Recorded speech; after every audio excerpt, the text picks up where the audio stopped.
Shalom saudaraku yang dikasihi Tuhan. Kita semua sudah tahu bahwa ketika Natal tiba, spirit daripada sukacita begitu melimpah di tengah-tengah kita. Dan itu kita nyatakan pula dengan berbagai macam ornamen dekorasi yang warna-warna cerah dan ceria yang melambangkan sukacita besar itu. Tapi sayang sekali kalau kita bersukacita namun kita tidak tahu apa alasannya kita bersukacita. Sebetulnya sukacita yang besar itu tentu berasal dari Tuhan sendiri. Dan sukacita besar itu pertama sekali diberitahu kepada para gembala yang ada di padang Efrata ketika itu. Di dalam Lukas 2 dikatakan di ayat yang ke-11, hari ini telah lahir bagimu juru selamat, yaitu Kristus Tuhan di kota Daud.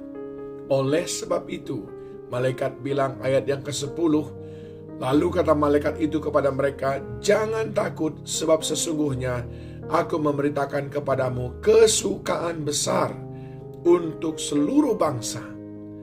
Karena lahirnya sang juru selamatlah, maka ada kesukaan besar. Jadi ketika kita ingin merayakan Natal, tapi kita tidak menerima sang juru selamat, maka kita perlu mempertanyakan apa alasan kita bersukacita. Sesungguhnya hanya orang yang menerima sang juru selamat itu yang mendapatkan sukacita yang hakiki, yang sebenarnya lewat perayaan Natal ini. Saudara jangan terkecoh. Toko-toko menghiasi toko mereka dengan ornamen Natal. Hotel-hotel juga penuh dengan ornamen Natal semuanya. Di mana-mana, bahkan di kota-kota besar, di lorong-lorong ada banyak ornamen Natal, saudaraku. Namun, saya tidak begitu yakin mereka yang memasang ornamen Natal tanda sukacita itu benar-benar mengerti apa alasannya mereka bersukacita. Tentu saja ada sebagian orang mengatakan ketika Natal tiba artinya hari-hari libur tidak tiba. Tapi tidak demikian dengan orang percaya. Karena ada kesukaan besarlah. Dan kesukaan besar kita itu kita wujudkan dengan dekorasi-dekorasi yang menarik. Lampu yang warna-warni, itulah yang mengekspresikan sukacita kita. Tetapi mengapa ada sukacita besar?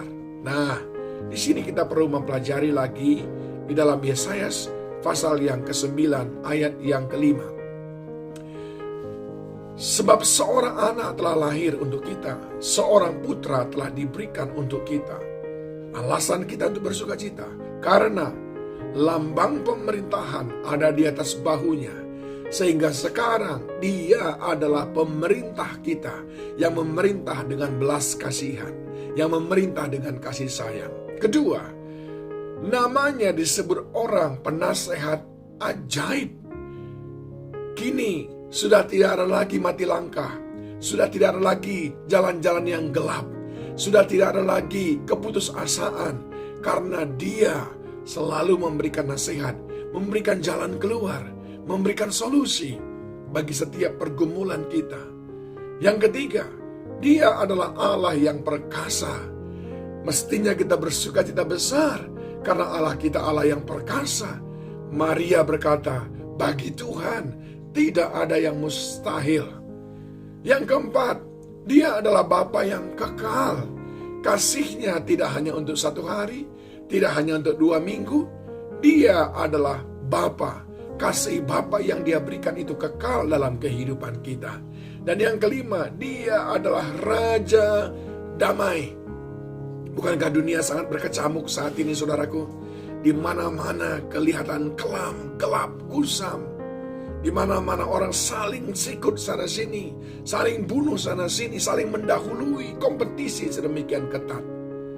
Sehingga sering sekali kita tidak lagi saling mengasihi.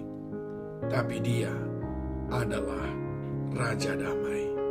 Orang yang berharap kepadanya akan merasakan kedamaian itu. Orang yang menerima dia, hidupnya dipenuhi oleh damai. Inilah alasan kita mengapa kita bersuka cita. Mari pahami apa alasan saudara membuat ornamen Natal itu, dekorasi-dekorasi Natal yang indah itu. Alasannya adalah karena kita memiliki seseorang yang disebut dengan pemerintah yang baru atas hidup kita. Dia pula disebut dengan penasehat ajaib. Dia adalah Allah yang perkasa, Bapa yang kekal, dan Raja damai. Merry Christmas.